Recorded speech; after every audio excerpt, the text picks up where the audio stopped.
Ladies and gentlemen, welcome to the Kirbside podcast. I am your host, Jay Kirby, joined here by some voice actors, some stage and theater and movie actors Radio, don't forget radio. and radio. Thank you, Bryan Massey, James Larabee.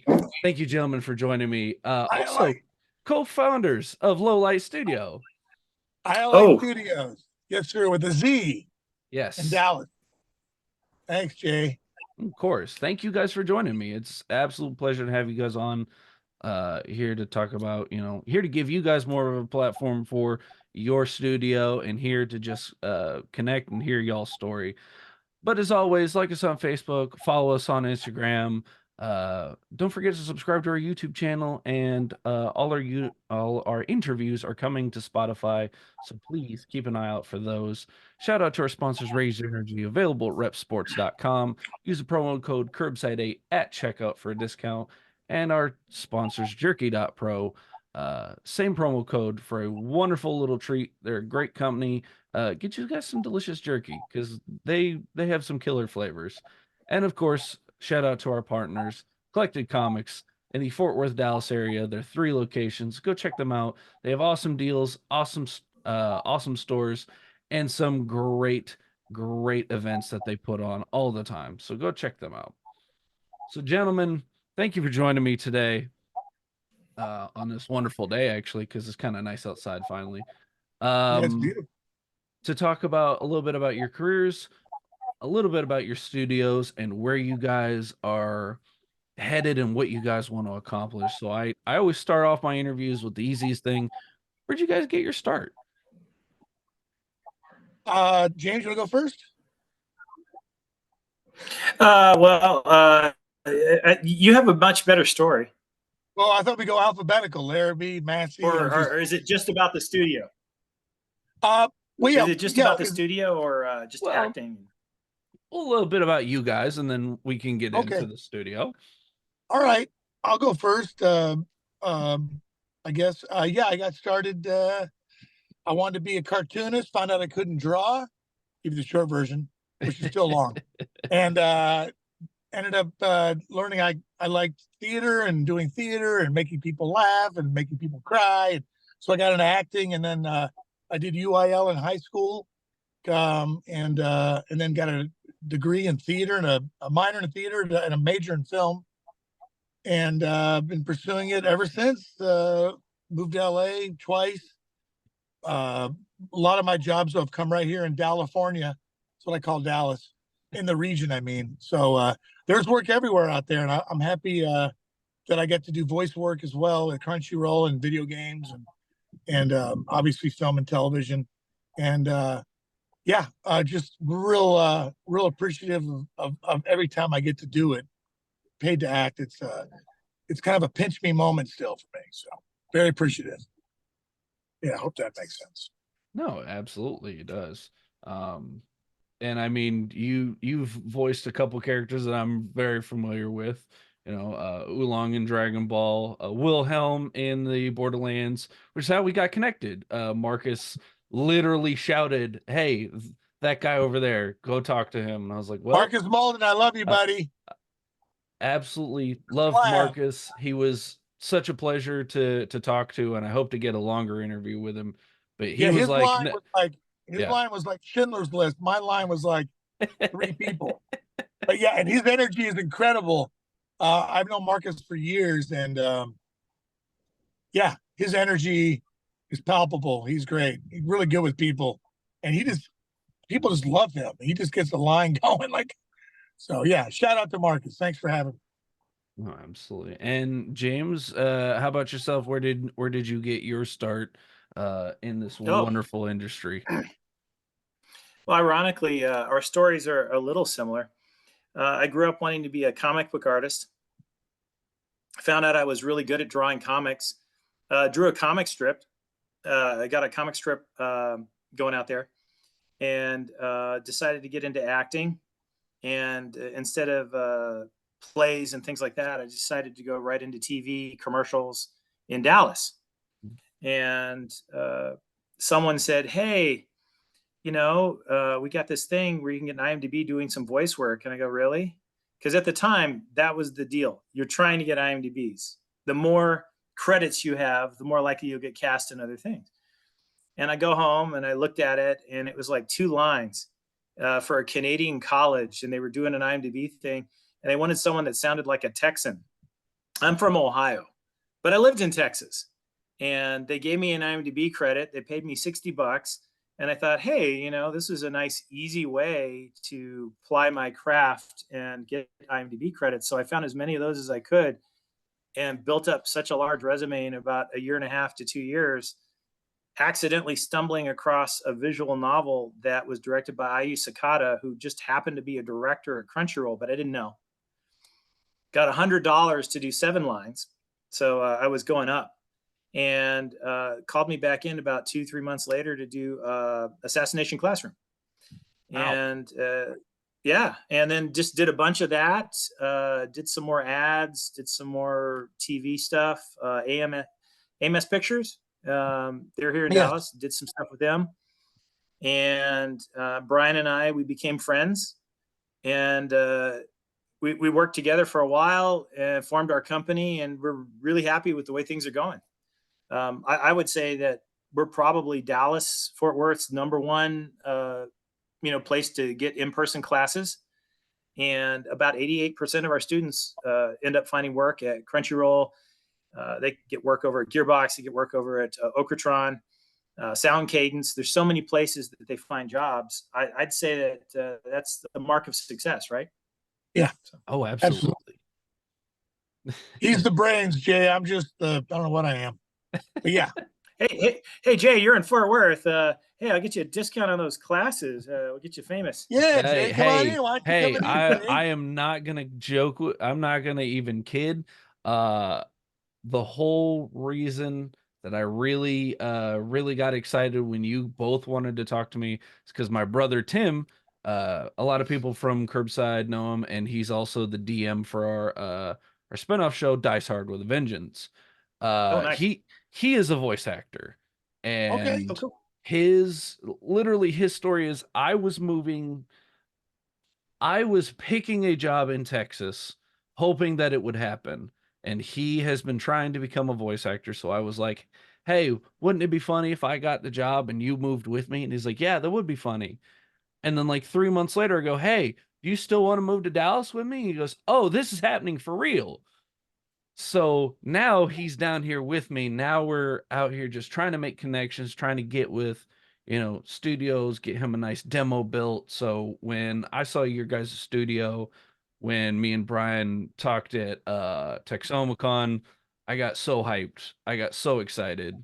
So we definitely need to talk more business after this. Yeah, we do demos too. So hi, Tim. Yeah. He'll appreciate that later. He really will. All right, cool. But, I've never met a Tim I didn't like. And I hate to do that, but you always have to be selling. I'm really sorry. It's just the way it is. Always be closing. Always be closing. Listen, I on the side of outside of my Clark Kent job, the podcast and the D&D stream, I'm also a pro wrestler, so I am not above shameless self-promotion. Yeah, you're a big guy. No, I know. Yeah. Don't body I know a couple local pro wrestlers. Well, so, more connections, more friends. That's what's important. But yeah, I'm not above shameless self-promotion. So you guys, please, there you go. Please feel free to talk about yourself. I'm a Gemini. Go ahead. Sorry. So with that, you guys have both worked on screen, off screen, and voice acting. What have been some of your favorite roles as far as, just either characters that connected with you or just, the most fun that you've had with recording? Like what really stands out to you guys as like some of your favorite roles? I mean, they're all my favorite. I always tell people, which one's your favorite? I said the one that paid. So they're all like our children. I'm sure James would feel the same way. You get attached to certain characters. It just depends on what day it is. Some days I wake up in an oolong kind of mood. Other days I feel like I'm Wilhelm. Other days maybe it's Lad Russo or Dragon, or I love them all. I just love acting, to be honest.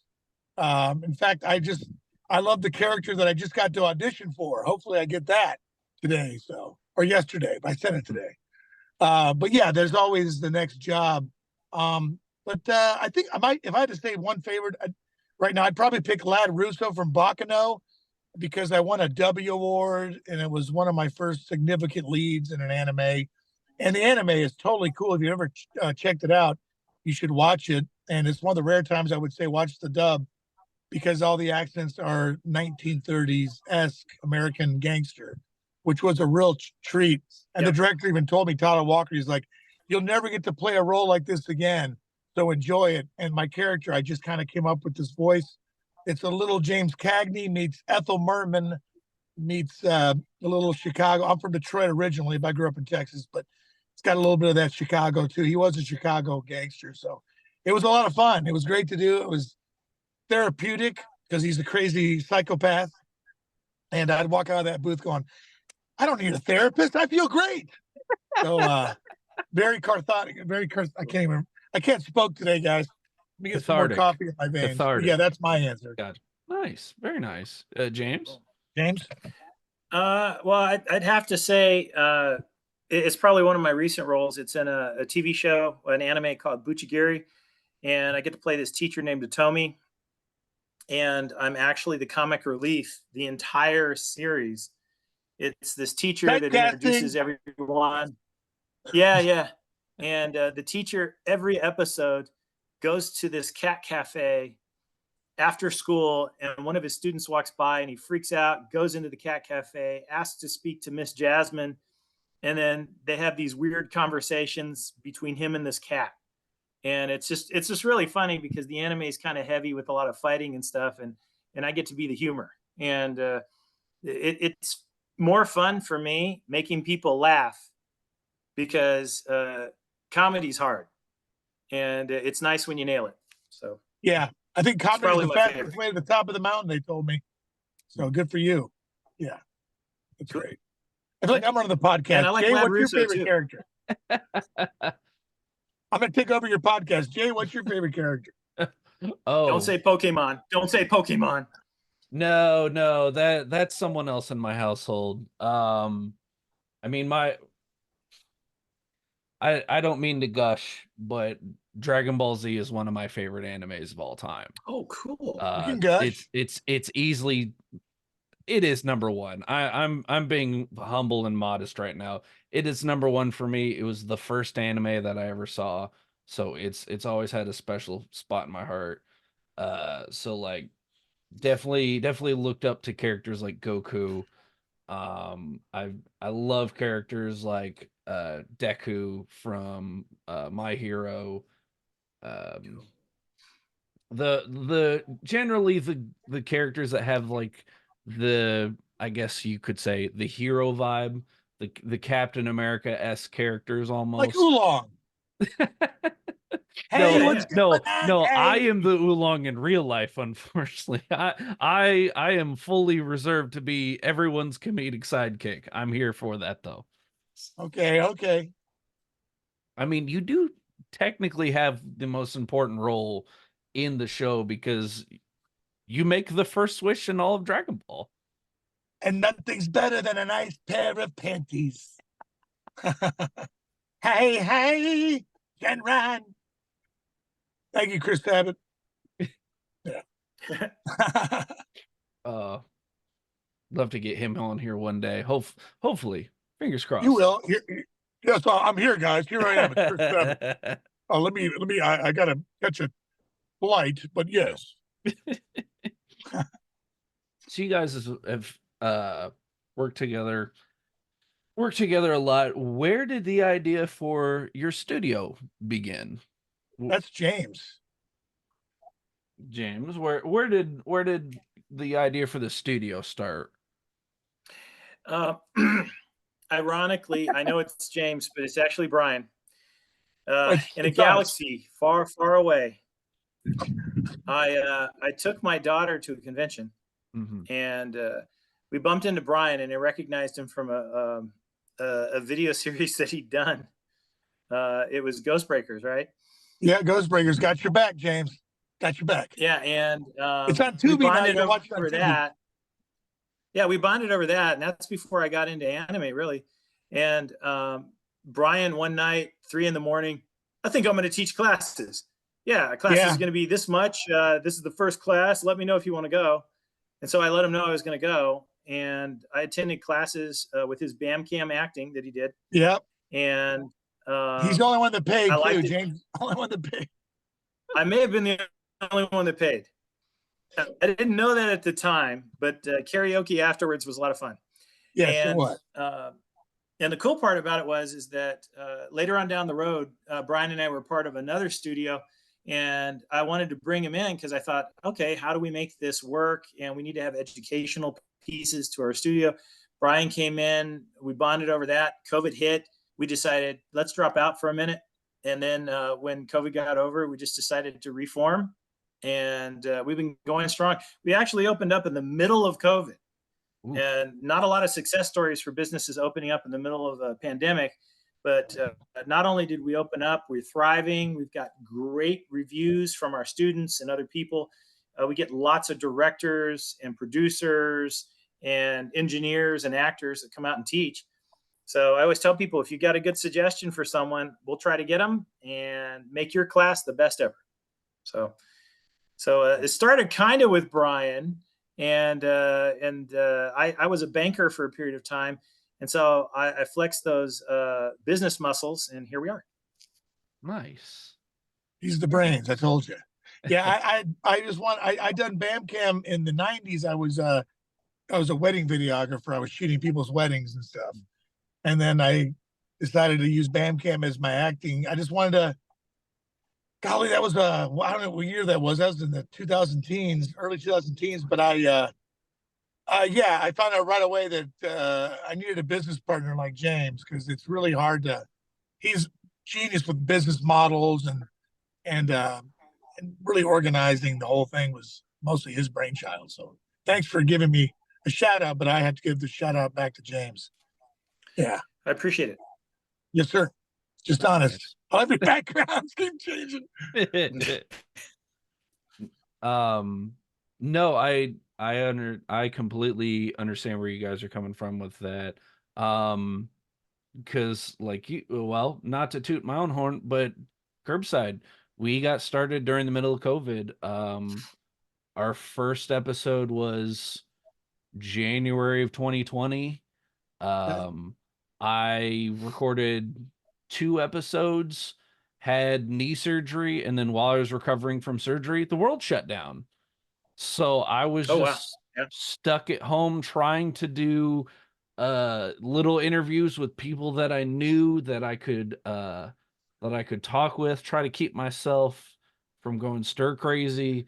And here we are, a little over 4 years later, doing conventions now, meeting, voice actors, and the big feather in the cap that I just got is I've officially interviewed and working on a 4th.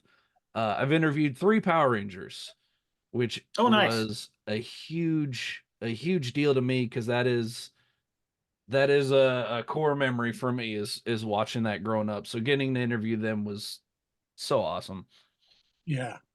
So what motivated you guys the most to start your own studio? Was it just, hey, we think we can do this? Hey, there's a need for this? Or what was it that really was like, all right, we're going to do this?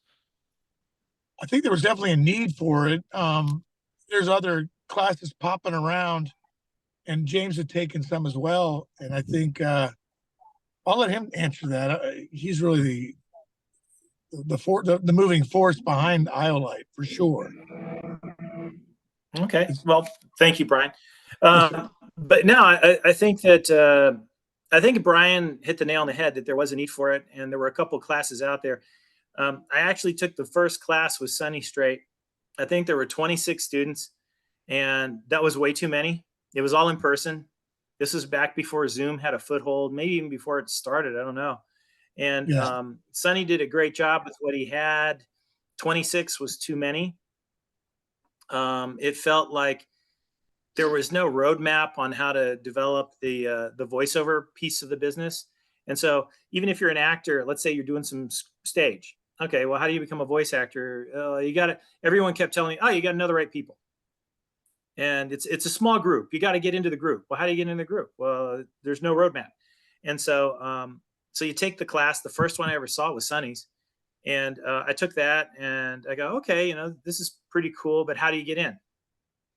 But there's still no roadmap. And then I took another class with Chris Rager, and he's really good, and he introduced you to good people, and you've got good techniques. And it's like, okay, so techniques, we got some of them with Sonny, we got more of them with Chris Rager. So we took that class, and I thought, I took Bryan's class, and Bryan was very energetic and full of, just some energy just all over the place. It was great.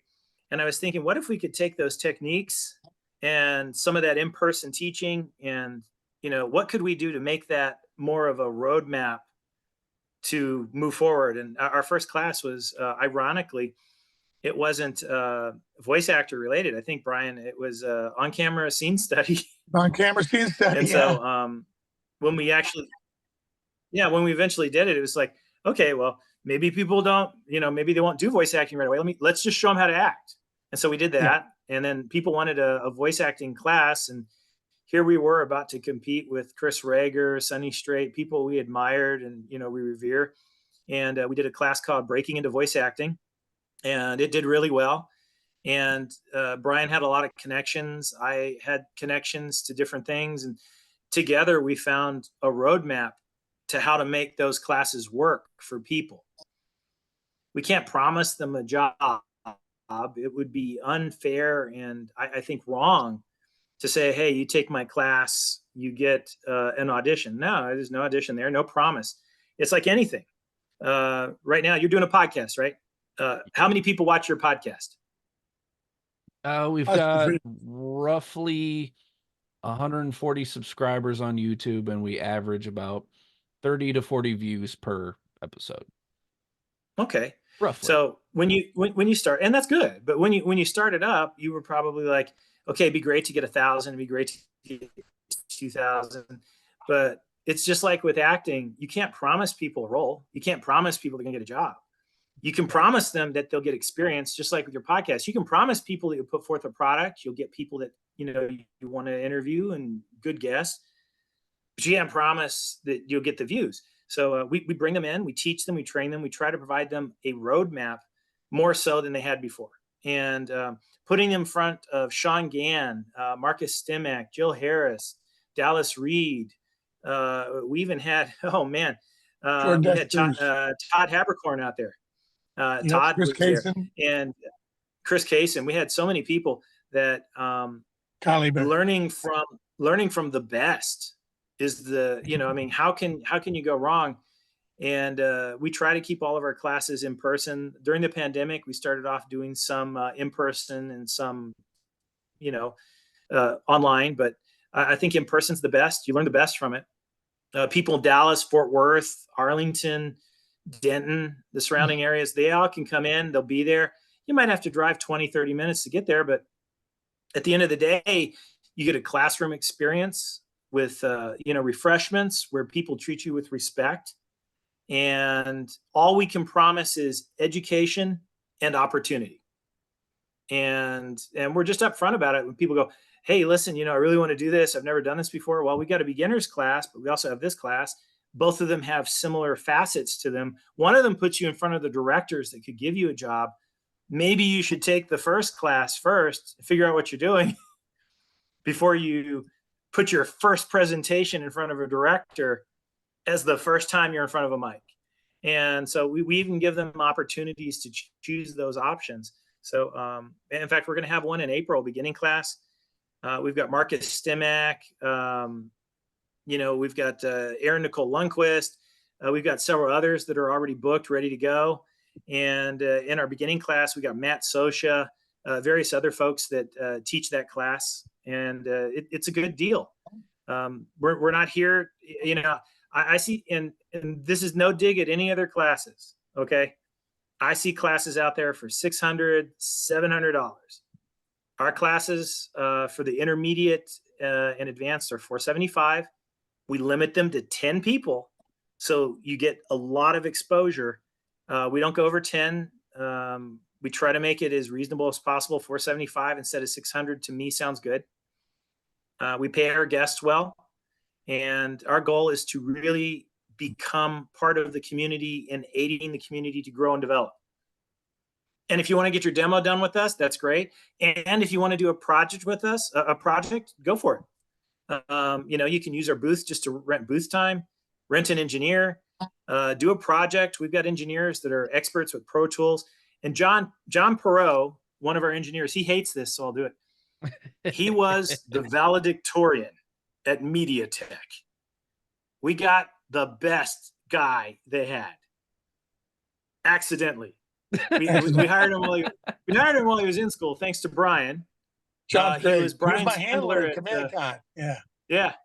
And he was in school when we hired him, and he just had great skills. And he just happened to graduate as the valedictorian. And so we go, yeah, that's the reason we chose him. Yeah, he was a valedictorian. Yeah, that's a ticket. But it was mainly because he was just really good at what he did. I'm not surprised he got the valedictorian. And we still do business with MediaTek. In fact, we've got a class that we're doing for free for MediaTek engineers that they have to be specially invited to, but we're looking to get another engineer that can do ADR like John. Yep. And so, we're trying to help the community of engineers in our area too, by providing jobs for local engineers. I'm not hiring someone from overseas. They're going to be in person in our studio. Our new studio's got over 1,700 square feet. We teach classes for children. We do summer school. We're going to have schools in from Capel that are going to come in and actually tour our studio and get in the booth. We've got a brand new booth just for Walla in addition to our other booths. So we have 2 booths, 2 sets of mics, 2 sets of interfaces. It's actually really quite cool. And if you want to have a project done at our studio, now that's open and on the table too. So, yep. But that's all I got. Yeah, I like in fact, to add to James, what James said. He was at a convention once, and one of the voice actors on the panel said, somebody asked, how do I become a voice actor? And the talent said, you can't get in. Well, James took that as a challenge, and here we are now. Yeah. Lots of people are very grateful for meeting James and Highlight, and it's helped their trajectory. And me. Oh, yeah. And Bryan too. Yeah, we couldn't have done without you. And those opportunities have led to full-time actors that are there right now, and actors that are doing bit roles and minor roles. But when you think about it, there was no roadmap, and now they have a job. Yep. And they can see themselves on Crunchyroll. And when you think about it, we don't want to get rich off of this. Although if we ever get, instead of 1,700 square feet, if we get, like 6,000 square feet, 12 booths, lots of projects and everything, and Bryan and I can retire early, great. If not, guess what? We've created an opportunity for people. We're about to have the Dallas Producers Association have their meetings out at our studio. A great opportunity to network with people who produce films, people who produce anime, people who produce animation, and those folks Video get games. to see. Yeah, they get to see our place, network with us. And if you're a producer, I don't know if you are, Jay, but if you're a producer or someone else is a producer, making film, making your own content, making shorts, making 2-minute segments, making 30-minute segments. You've got animation you're doing. Hey, and you need some place to do voices that gives you studio quality voices. We can even do the casting for it. Imagine having access to voices of people that are at Crunchyroll, and we can do that. And wouldn't that be great for your project? Yeah, Bryan, he'd love to be into. It's a plug. But the thing about it is that the sky's the limit, and we're trying to keep prices reasonable so people have a shot. It's hard to get $475 together. That's a car payment. That's a nice car payment. And it's a new car. But so they can't take it every month, but they'll take it once a quarter or once a year or twice a year. But it puts them in front of the people that could change their lives. Now, it's up to them to study, to act, to do improv, to do plays, to keep auditioning. But hey, how do you get in front of somebody that you can't get in front of? Take a class with them. That's what they do in LA. That's what they do in New York. It doesn't guarantee a job. It's not pay to play. It's pay to learn. And if you just happen to get discovered, I mean, hey man, it might work for you. They discover a talent. They take a class with us and they're lousy. Second class, they've learned and developed. Third class, they've done a lot. They've been doing plays. We got this guy named Zeke. He's been the lead in the play recently. He takes and does plays all the time. It's up to them what they do with their career. Bryan, what do you say about your career? Your career moves as fast as you make it move. That's a great quote from Elias McCabe out in LA, an LA actor.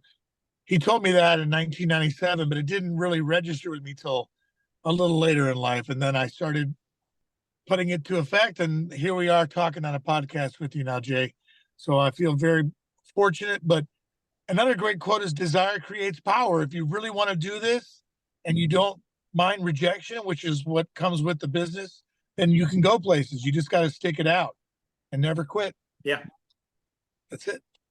And be good at your craft, of course. Yeah. Like podcasting. You're doing great, Jay. Look at You're you. great, Jay. Thank Keep you. it up. It's amazing. Jay. Thank you. Keep it up. Thank you so much. Yeah, give us a link to the podcast. We'll post it. We'll post it on our site and everything. You'll have this really cool feedback. I would love that. Absolutely. No, I've seen multiple times, whether it be podcasting, whether it be wrestling, whether it be just entertainment in general. A lot of people believe they can do something. They know they can succeed. They just need the opportunity. They just need that one audition in front of someone. They just need that one match in front of someone, or they just need that, the one song sent to the right person. So you guys are definitely providing an amazing service, amazing opportunities for people. And I hope that you guys continue. Like I want you guys to have a bigger studio, so that, more people can get their foot in the door. Cause I know, me personally, I ask almost every single interview, almost every single convention, hey, what advice do you have for voice actors? What can this person do to get their foot in the door? And there's a lot of, different answers.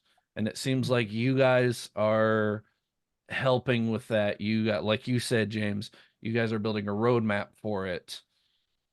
So it's an amazing service you guys are providing. And I can't speak for any of the voice actors, but I'm sure they're all very appreciative of the opportunity. Okay. Well, thank you. Yeah, thank you, Jay. And thank you. That's nice. Wait. Wait, you were drinking something really cool. What was that? Oh, I'm they don't sponsor me. I'm drinking some liquid they don't death. sponsor you. My daughter loves that too. I saw Bill Burr drinking that. I like the carbonated version. Oof. I can't. I just can't. I can't do carbonated.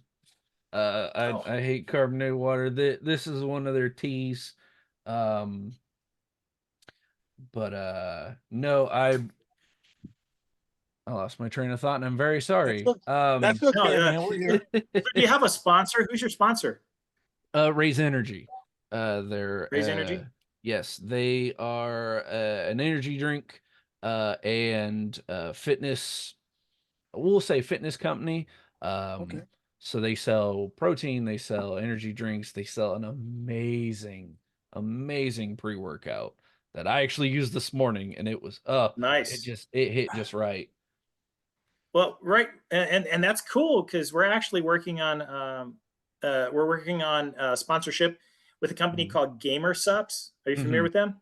I am not. Oh, cool. Well, we meet them at cons all the time. And we've already sent them a bunch of promotional material. And our marketing manager, she's trying to do something with Gamer Sups. It'd be really cool. Gamer Sups, they are amazing. In fact, I would be drinking Gamer Subs right now if I weren't on a podcast. That's how much I like Gamer Subs. Bryan too. Bryan's into Gamer Subs. He's a superstar. Drinks it all the time. I love it. Gamer Subs. Lite Studioz. We serve it to you, whether you want it or not. Gamer Keep drinking. Subs.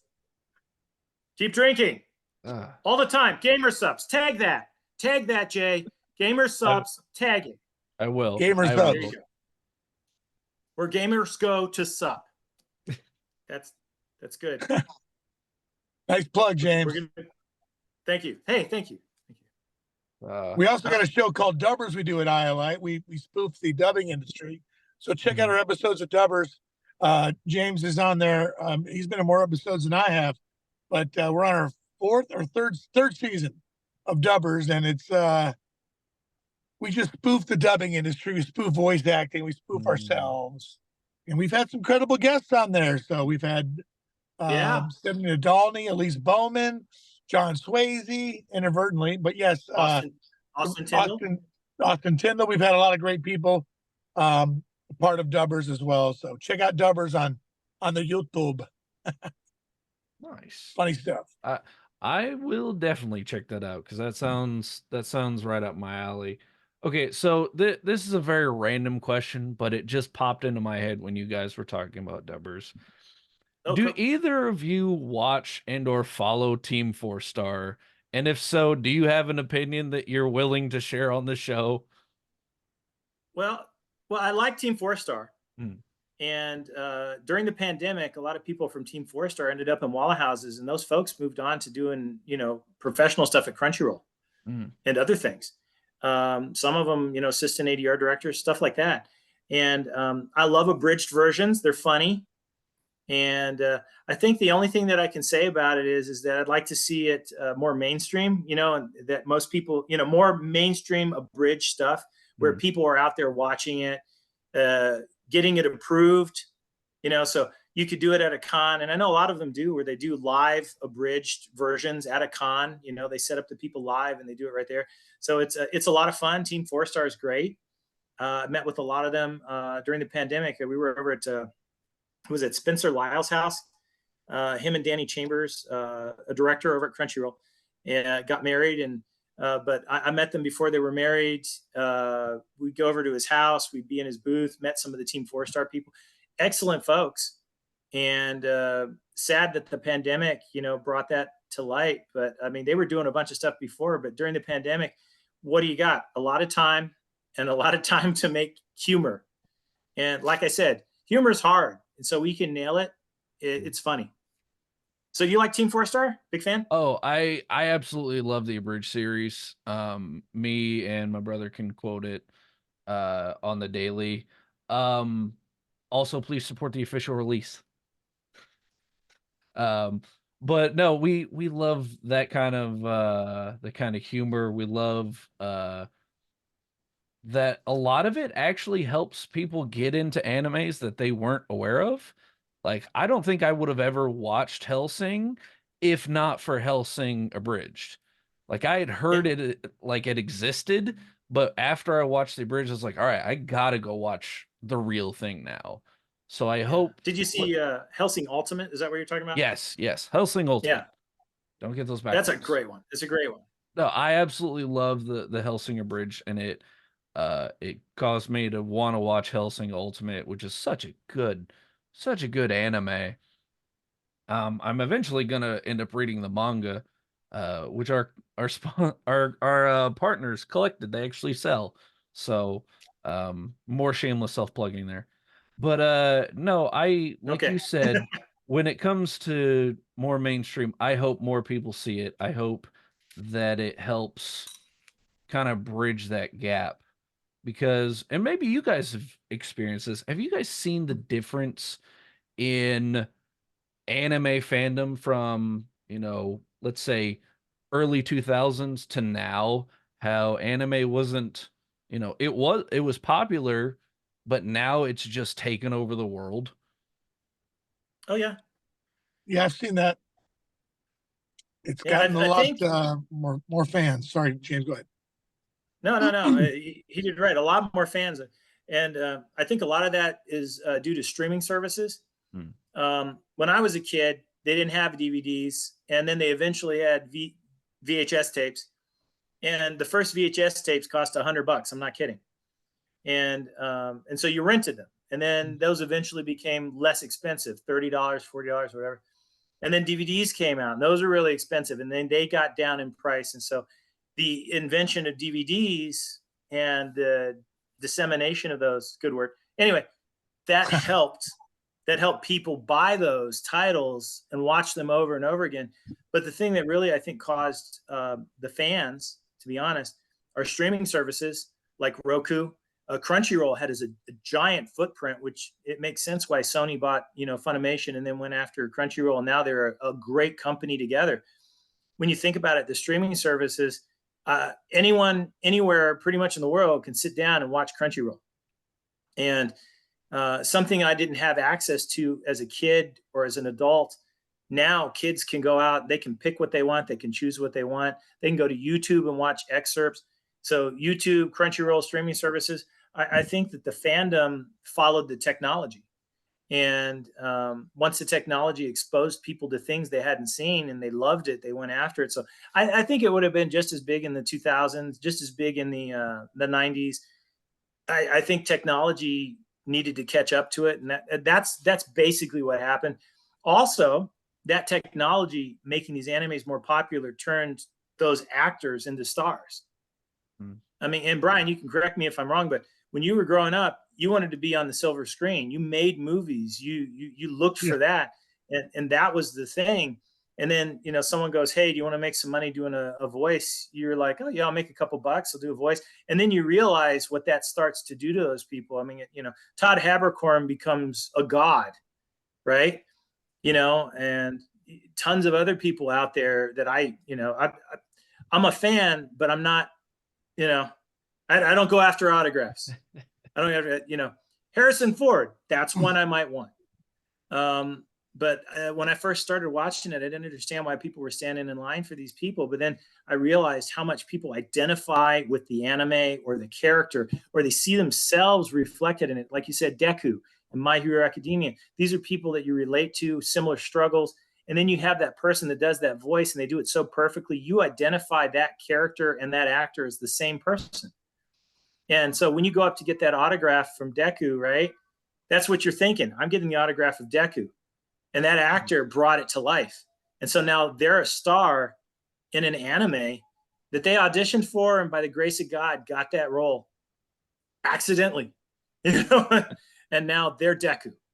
And so when that happened, anime cons turned into a place, instead of just cosplay, it turned into a place where you can meet the stars of an animated series. How wild is that? I mean, and once that happened, I think, it's like, and then people dress up as their character and they get their character's actor to sign their DVD or poster. And then they go and they do karaoke in the voice of the character. It's just great. I mean, everything about it is just the perfect, the perfect intersect. It's just, I think technology, timing, and anime's gotten really good. The writing's great. The art's picked up. I mean, something you saw in the 90s doesn't hold the candle to the art today. It really just doesn't. Except Akira, I'm always going to say Akira rocks. That's the 80s, though. Yeah, it definitely, accessibility has changed the game and the playing field, because it's accessible, like James said, to everybody in the world. So, you have fans from everywhere. It's crazy how that works. And social media, you get to interact with them all the time. So it's the perfect storm, if you will. No, I fully agree. I know that me and my friends, we've joked before that, that some of the newer anime fans are a little bit spoiled, because I remember having to find episodes of Bleach in 6 parts on YouTube, and sometimes you couldn't find part 5, so you just had to go to the next one. But I also remember, well, like you guys just literally just said, like, getting to meet the voice of the character feels like getting to meet that character. Because I just did one with Bryan, an interview with Brian Donovan, who was famously, he was the American voice for Rock Lee. So I haven't told anyone that, hey, I got to interview Brian Donovan. No, I've been running around going, I got to interview Rock Lee. I met Rock Lee. I got to interview Rock Lee, and doing the exact same thing with an upcoming interview with the voice of Kid Gohan and Teen Gohan. Wow. Stephanie, whose last name I cannot pronounce, and I'm so Nadali. sorry. Stephanie Nadal. Nadali. Thank you. Thank you. Because I've been reading her Nadal. business card this whole time. I was like, I can't say this and I'm gonna mess it up. But She's great. Great energy oh too. no, she is Oh yeah, absolutely she's taught wonderful. at her studio. She's amazing. She's amazing. Yes. I got to meet her at Texoma. Um, I'm not ashamed to admit it. I do go after autographs. She signed my Gohan pop figure. Um, she is absolutely wonderful. She is just so amazing. Second, You want to get her on a podcast? I can hit her up for you. No, I have her scheduled for next week actually. Oh, good. Yes, Tell her I yes. said She, hi. Oh, good. Hi, James. Nice. I will give her all the greetings from you guys. She seemed ecstatic to do it. So, and she's so, not to gush, but she's been so understanding because my schedule's been crazy these past few weeks. So she has made time for it, and I greatly appreciate her. I greatly appreciate Bryan for doing the interview such short notice. But yeah, like you guys said, the accessibility and the chance to meet people Oh yeah. that voiced those characters that, meant that much. Yeah. And think about it. I mean, before subtitles were there, subtitles were in English, but they were often poorly done. And I mean, when you get the voices of the country that you're in, those subtitles, think about it. It turns it into an actual thing instead of a subtitled language. It's just really weird. No, absolutely. And before we wind down, I have a both a supportive message to the two of you and a hill to die on when it comes to the anime fandom. No one can hate on subbed versus dubbed around me when Toonami raised you. You cannot hate on subbed anime when you were born and raised on Toonami. We So did a Dubbers episode called Sub versus Dub. Look it up. It's yes. only a 2-minute, but it's funny because we're spoofing Sub versus Dub, that inevitable argument that Yes. sucks everybody down. It's so ridiculous. You can like both people. In Right. fact, I do like both. I saw Vampire Hunter D with subtitles. I enjoyed it immensely. Long Yes. before I ended up doing this as a career path. But Funny. no, I've had that argument with many people, and I'm just like, you can't tell me that you hate dubbed when Toonami's the reason you watch anime. So, Yeah. I mean, that's how they got it. I gotta do a shameless plug real quick. Please do. Please go check out galacticbastard.com. We have a show, an animated show, original animation. My partner Joe Brooks, he's an amazing artist. He can draw. He's like James. They can draw, and he's created this whole world called Galactic Bastards. I play Chase Uranus, and we had Louis Anderson, rest in peace, as our villain Skullgoyle, and he actually took our show to FX, and we almost got a deal. So it's that close to getting picked up. But you can find us online, and there are episodes and samples of the show. Just go to galacticbastards.com. Thanks. Absolutely. Thank you. Cool. Awesome. So I'll wind down with this. As far as y'all's studio, as far as y'all's careers, what is a goal? What is a future goal, I should say, not a main goal, but a future goal that you guys would like to accomplish, whether it be in voice acting, movie acting, or your guys' studio? Oh wow. I just wrote a movie called Possum Kingdom that's going around, and I'm real excited about it. I wrote it for my friend Scott Thurman out of NASA, and he's actually talking to Michael Bean today before this call about being in the movie, and we have other actors, Chuck Norris. But we're real excited about. I'm real excited about that. I've never written a movie for somebody else before, and I would love to have Possum Kingdom, all the ADR work done at Lite Studioz. That would be really cool to have people looping their dialogue at our studio, Lite. It's a win-win. That's awesome. So that's what I would like. Besides an Oscar, I'll take an Oscar for any of those categories. I guess preferably acting, best supporting actor. Best part. But and right along those lines with Bryan, just to pick up an anime series, an original series where someone wants to do the dubbing with us, and you know, we get known for that. Be an overflow house for Crunchyroll, Okratron, one of those places, Sound Cadence. You know, any of those places, just so that way we can be more of a resource to them. That way they can produce more anime and we can become part of that and help that community get a job. So yeah, no, it'll both work. That's absolutely amazing. Thank you both. Yeah, Jay, come on, see the studio. It's in Dallas, only an hour from you. I definitely am going to talk to you guys Bring about Tim. offline about coming over, about seeing the studio, about doing business with you guys in the future. That's definitely yes. Thank you. Yes, thank you, Jay. Thank you, James. Let me fix this. There we go. Now everyone can be seen. We could show off the merch. Yeah, there you go. Got the shirts. We have shirts. We have hats.